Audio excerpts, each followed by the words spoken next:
So, what have you learned since the COVID outbreak started? Um, During this global pandemic of COVID-19, the novel coronavirus, which means a new crown for all. Nostradamus would have something to say about this. I just learned about the resilience of my family and I guess the seeming resilience of the consuming public to keep their concerns having to do with things like consumption and buying toilet paper, and it's hard to answer these very directed questions about COVID because for we who I consider myself to be very lucky during this pandemic because I have a family and I have young children, and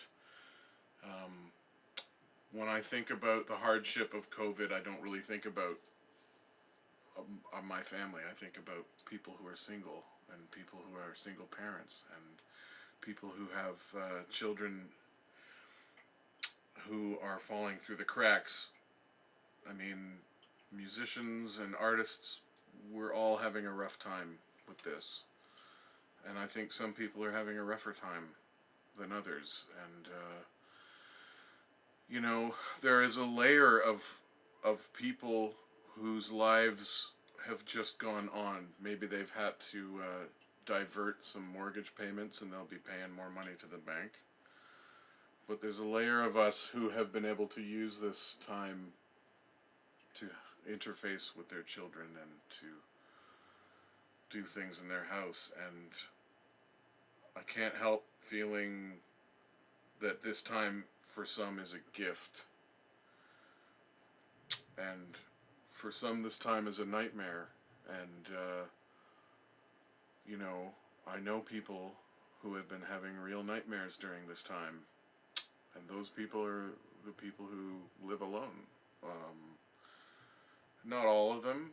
I think a lot of people have arrived to community from ways that they didn't think that they would. Community from a screen or a phone call. What new skills would you say you picked up or maybe improved upon during the time? I think the skills that I've picked up on have been more communicating with my family and the skill to exist with the people that you are with only. I have a family, there's 4 of us, and I've always had communication challenges, and so this has been a good time to hone those skills of communicating and checking in and trying to be a good father, partner, friend. I guess the one thing that this has offered us has been a chance to actually stick to a routine, I suppose. And I think that to be a productive human being and a highly effective person, routine's pretty important. Anything practical that you've improved on, you think? Like any new, some people grew potatoes, some people learned how to use their software, some people learned how to, drive cars, some people made instruments. Well, as a musician, I think every musician I know has a list of things that they wish they could improve on and a list of things that they need to do. And, I've spent this pandemic making a lot of lists. I've always been a list maker. So that's one small practical thing. I mean, I've been using this time to study software that I use and to do all those practical things. I told myself I was going to become a great pianist during this pandemic, and I've remained a functional, not very good pianist. But I've been honing my skills definitely on the computer I've been honing my skills on compressors. I've been learning how to mix things properly in gain stage and, you know, all those things. I've been honing my skills as a musician, I guess. And as a person. In preparation for leaving COVID, or do you think? No, actually, that's a good question. I'm not preparing for the end of COVID. Josh Fewings, great musician here in Peterborough, during the first 2 weeks of lockdown, he put up this thing on Facebook which said, "What are y'all gonna do when you get out of this lockdown?" Here we are, 3 days before Christmas, and back in March I wrote Christmas shopping because I felt that this thing is gonna go for a long time. No, man, I'm not preparing for the end of COVID. I guess I've been preparing for the world to remain with these changes that we sit and are living through now. And yes, I think COVID's going to go away, but we'll be stuck with a new world as people in my generation have been stuck with a new world several times, I'd say, in my lifetime, especially with the onset of globalization, the proliferation of the internet and the information age, and the proliferation of computers in our everyday lives. Those are three things that have absolutely changed during our lifetimes. And now I think about people like my grandparents or parents who lived through the change from everything being absolutely analog to everything being absolutely digital. Man, I remember a day, I remember a time on the earth when beeps were not prevalent. Dude, it was clicks. Yeah. When I was 5, 6, 7 years old, it was clicks. Yeah. Clicks and gears and things. Beeps were not a kind of... They weren't ubiquitous. Beeps are now ubiquitous. And I remember when those beeps became ubiquitous. And it was around 79 or 80. I started to notice that all cash registers and machines and things started to beep instead of click. That's a really interesting observation. It was amazing because I've always been a sound-driven person, so that change was really huge. It was a really important change, and boy did it change the world as I knew it.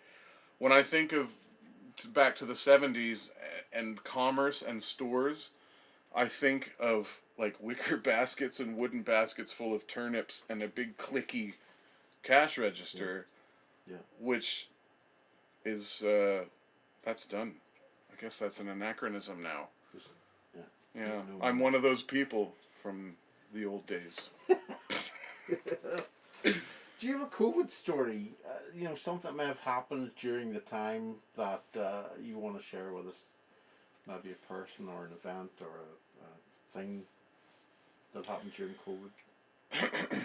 No, I don't really. I just, there's a couple things that have happened during this time that have been remarkable. But really, the amount that it's changed the external world for us has been amazing. The amount that it's changed our internal world has not been so much. But the external world, in order to visit with our very favorite relatives that we love, Martha's sister and her family, Andrea, Mark, and Fenton. Actually, it was just Andrea and Fenton that came up from Massachusetts. They came up at the end of the summer during COVID.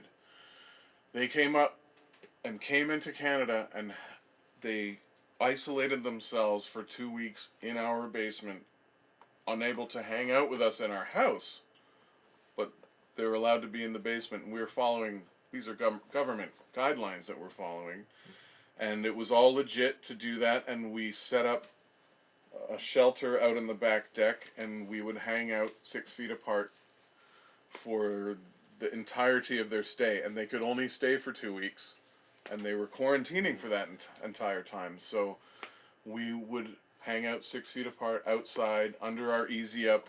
Kids would watch videos and play games, and life went on as it should, and we kind of adapted to the situation. It's not a terribly interesting story, but that's something I will remember of external worlds. You know, people coming to visit and having to quarantine in our basement for 2 weeks. Yeah. Yeah, that's a tough thing when you have relationship, making all that effort, and you can't really visit. No, and we had some looks from the neighbors. You know, they could see that we had a family from the U.S. Mm-hmm. residing in our driveway with their car, and we had some concerned conversations with people. Mm-hmm. Mm-hmm. Another funny thing,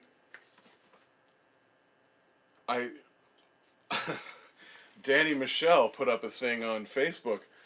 He was like renovating or tearing down a wall on his property or something, and being a very gifted self-promotion kind of guy, he made very public a letter that he wrote.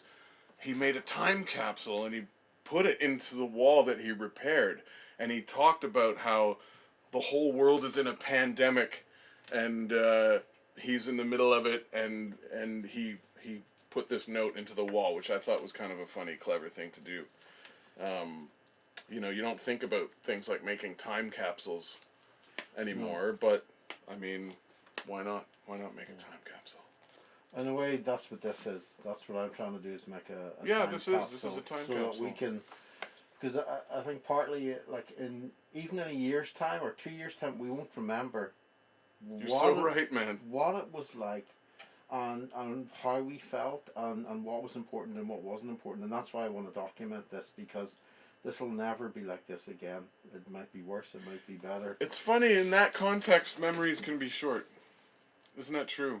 It's so true, Yeah. I think of it like, as a musician, you get so torn up about the third song on that album, and you're trying the bass is too high or the note doesn't work. Right. And then, whatever particular sonic problem you're going through, and you're looking at your colleagues and you go, you can't hear that. I mean, that's a huge problem.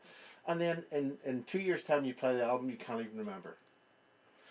Out of sight, out of mind, baby. Right. Out of ear, out of mind. Yeah. Yeah, So that's this so is why I true. want to do this, is so that we can recall the emotions and as far as we can, how accurately we felt, and that's all we've got. We've got a bunch of facts and how we react to them and how we feel about it. It's a special time. Yeah. And it's not just a good special time. No. It's a special time because it's special and remarkable, but that doesn't make it a good time. Which brings me to my next question, really. And this is a tough one for a lot of people to answer, but were there any dark moments during the time, and how did you work through them?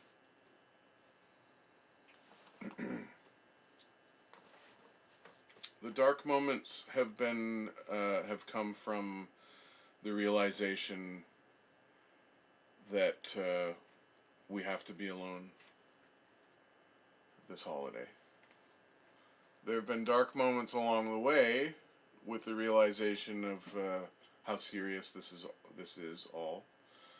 But the dark moments have been with the realization that we are not in control. And people can refuse to wear masks and get mad about all that stuff, but if you want to live in the society without making people uncomfortable, you have to put up with all this stuff. And the darkest moments, I would say, have been in missing our parents and missing the communion of parent and grandchild.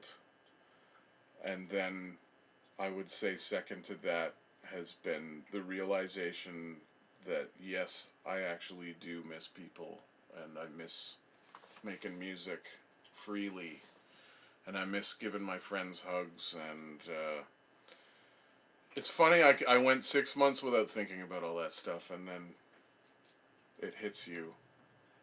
Do you think there's a time limit for us as humans to cope with isolation, and then we have to crave something different? I don't think there is, actually. I think that society has been set up such that people can isolate themselves and not feel too bad about it, generally speaking. Um, I mean, this world has been perfectly set up for people to isolate themselves. There's headphones and there's phones and screens, and none of that stuff is public. It's my iPhone, iMusic. Everything is the individual, which I hate. So this has made it worse, do you think? What's that? Has this made it worse then? The pandemic Yeah. making that situation worse? Yes, I think that that's true. But you can always take the dark with the light and talk about how much community has been promoted through the use of screens and computers, and it's just a double-edged sword. You gotta keep watching your kids and keep watching that there's not too much screen time happening and reliance on that. But boy, is it ever hard. How do you work through those dark moments then? I guess I breathe. Honestly, those dark moments, if you have a partner and young people, the dark moments, I think, take care of themselves. Mm-hmm. That's maybe not quite accurate, but having a caring partner and children, you have to take the dark minute and then get on with the light, because actually you don't have time to dwell in the dark moment unless you're in the middle of the night with no one else awake. Mm-hmm. Then you have to wait for the cold light of morning. Mm-hmm. But that's what I said at the beginning of this interview. We're among the layer of people, I guess, that for whom this is okay, because we have our kids and we have each other. Mm-hmm. That's important. Do you think you've got any new goals or resolutions that came out of this time? Yeah, but they're really just professional. I mean, this has given me time to reflect on what the heck I'm supposed to be doing with the next 20 years of my life, and you know, those, yeah. I mean, I have goals of being a better person and a communicator and being a good dad and a partner and, more giving person. But, I mean, those are things you work on every day. But this time has given me some time to focus on what I actually should be doing to supplement my professional life, which I'm thankful for. Yeah. A bit of a reset time? It's a bit of a reset, but it's also a glaring look at what you should be doing or should have done differently. And fortunately, I am a young man and have lots of time to reverse all the mistakes I have made. So where do you see yourself in the summer of 2021? Summer of Describe 20, your- I don't really see a big change. I feel like this thing is going to be happening still. I feel that there will probably be a different degree to which it's all happening. Maybe it'll be a little more serious. Maybe it'll be, maybe the restrictions will be let down a bit. But man, I don't feel like this is going away. Do you feel like you might be on stage somewhere? Do you feel like No, I don't. You think we'll still be isolating and? I want to be, Mm-hmm. but that has been kind of a thing that I've also been reconsidering the time that I've had on stage. Maybe it's time to not be on stage and to be working on music in a different capacity. But I don't feel like next summer everybody's going to be gigging and everybody's going to be together. Mm-hmm. I feel that this thing, I think that maybe there's a possibility that it could be a little more open. There might be some festivals, but I'm not holding my breath. Right. Like I said, when this all started, someone said, "Hey, where do you think you're going to be when this lockdown is over?" And I said, "Probably Christmas shopping." Right. And I was kind of right. And here we are. Well, I want to thank you for your time. Oh, you're so welcome. That's beautiful. Can I get my lady? And Please. Yeah. Okay. I think she'll have some interesting. It's been so long since we've been here. This moment that we hold so dear. It felt as though night would forever stay. When you feel that low, there's always hope. Reach for my hand, I'll lead you home. It's there for you to always find the way. I'll tell you once, then tell you twice. Don't doubt it, look into my eyes. I'll always be the safest place to fall. If you ask me what is coming, well, I don't know, but I'm loving you. One thing I'm sure of, the pain will come and go, but we're better off together than alone.